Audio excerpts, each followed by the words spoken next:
Hello, everybody. Welcome to my weird, wonderful world. And I wanted to make a little video today just to go through some of the latest CDs I end up getting, the last few that I got, and also at the same time kind of allude to talking about physical media and why I love physical media. I'm never going to stop talking about that either because, okay, I had as you know, about maybe a week or so ago, I had only had this for quite a while. I had this for a few years, and I played it several times and really loving it. It was, of course, I wanted it for Major Tom, right? But it ended up being the German version of it, all in German.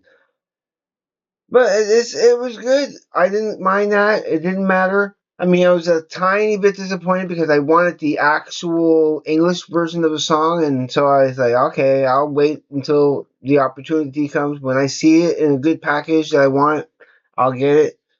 So all known about Peter Schilling, it was just all in German for a while. Then last week I ended up finding this at Frank's Music. It was $35, but it has two discs and it's so worth it.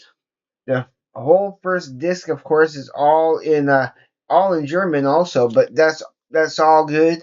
I need to play that again. I only played it once since I bought this, but it is good. I ended up playing that second disc at least four times now, so I really do love it.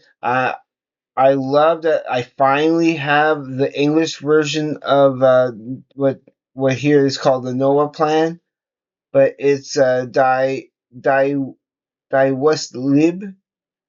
But yeah, it's yeah awesome to have.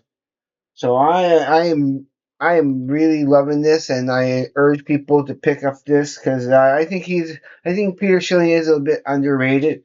He's more than just a one hit wonder. I think so. Anyway, talking about another so-called one-hit wonder, I remember, and now we're getting into all these CDs that I ended up getting just the other day at the Spin It. I played everything except for one, which I'll get to the last, kind of well second to last.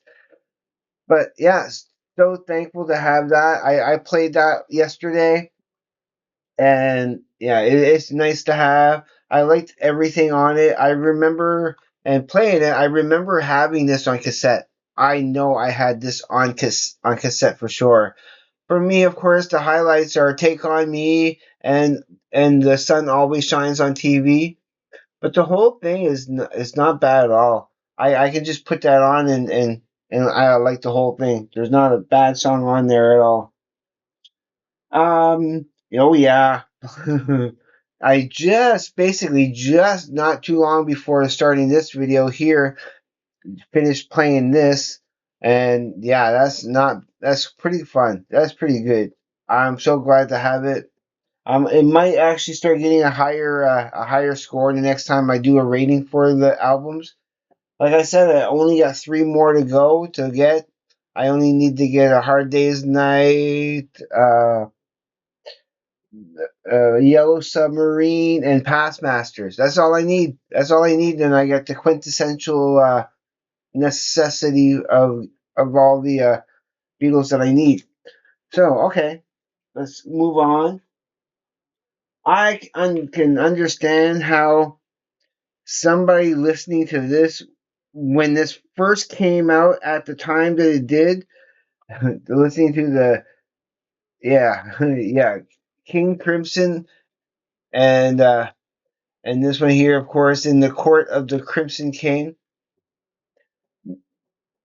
Of course, you know you hear the primary song of 21st Century Schizoid Man, and then you get to the next couple of songs, which are really like much more mellow, so much more mellow than you would expect. But then finishing off with the fifth track of the Court of the Crimson King, including the Return of the Fire Witch and the Dance of the Puppets. Yeah, you can there's a certain trajectory in that album, and I can imagine it being blowing people's minds. And this is an album I do need to listen to a couple more times. Like I said, I have been familiar with the 21st Century Schizoid Man, but I think that was actually the very first time I actually heard the studio out of this version of that song. Because I've heard it live, I've heard it done with Ozzy and another band and that, and like I heard it in different other forms. But yeah, I think this is the first time I ever heard it in this form. So yeah, it was a nice treat, and I will be playing this a few more times. Absolutely.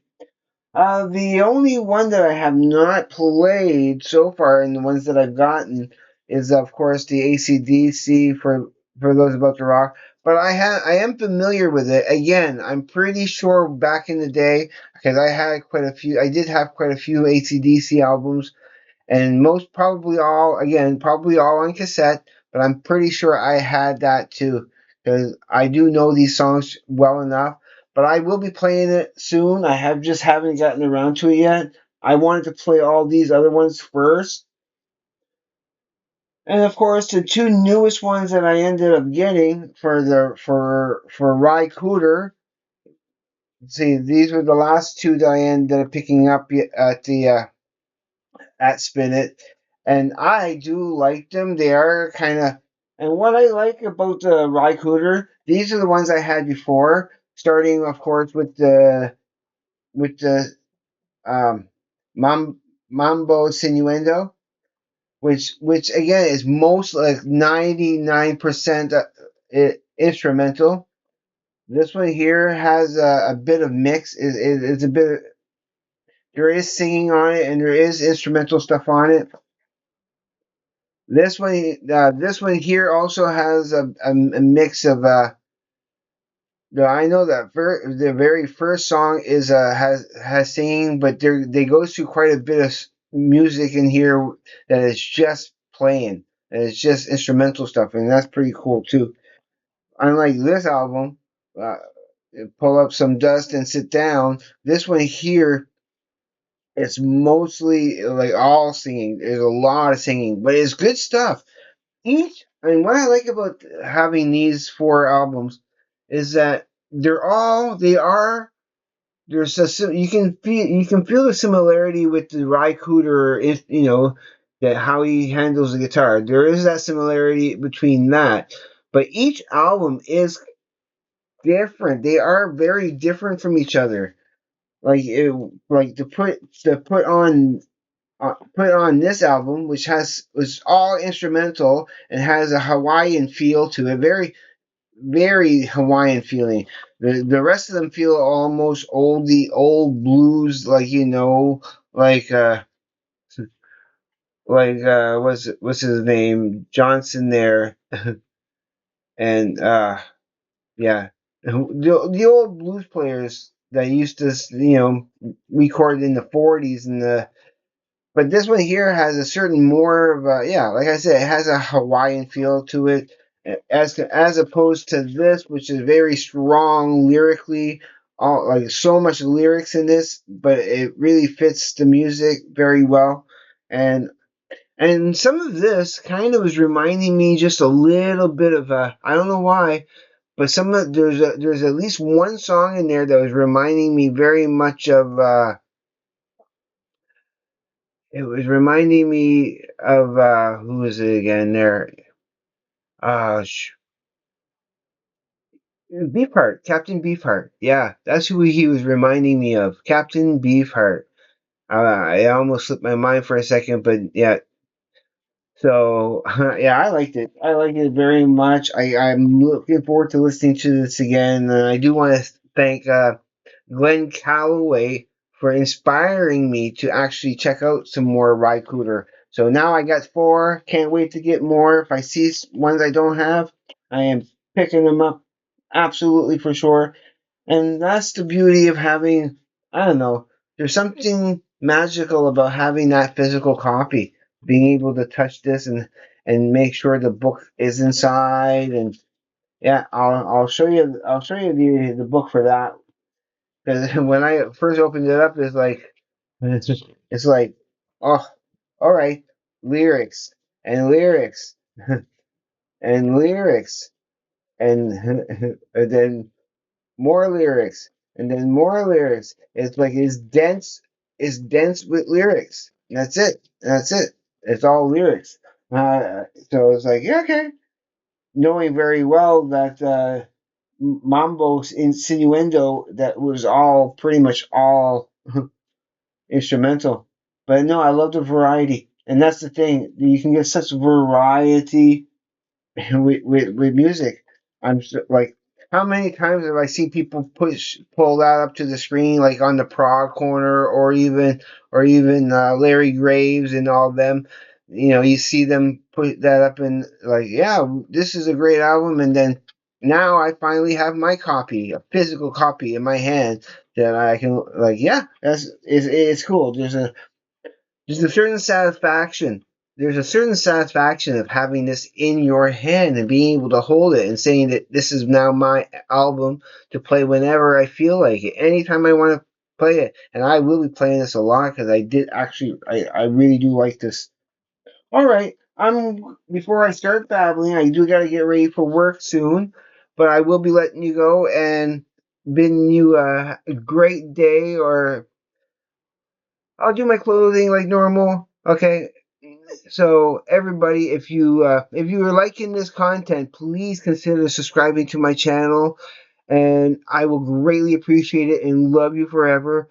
Don't be afraid to hit the like button, and please comment because I try my best to get to everybody's comments as much as I can, even if I just leave a couple of emojis. And but as long as I leave that I love, that heart there saying that I liked your comment, it's all good. Even if I don't have too much to say, I yeah, but I want to always try to leave some sort of comment back, like some sort of reply. And okay, everybody, just be safe. Take care. I will see you on the flip side. And please, everybody, have a great day, evening, morning, night, or afternoon, wherever you may be. Peace, everybody.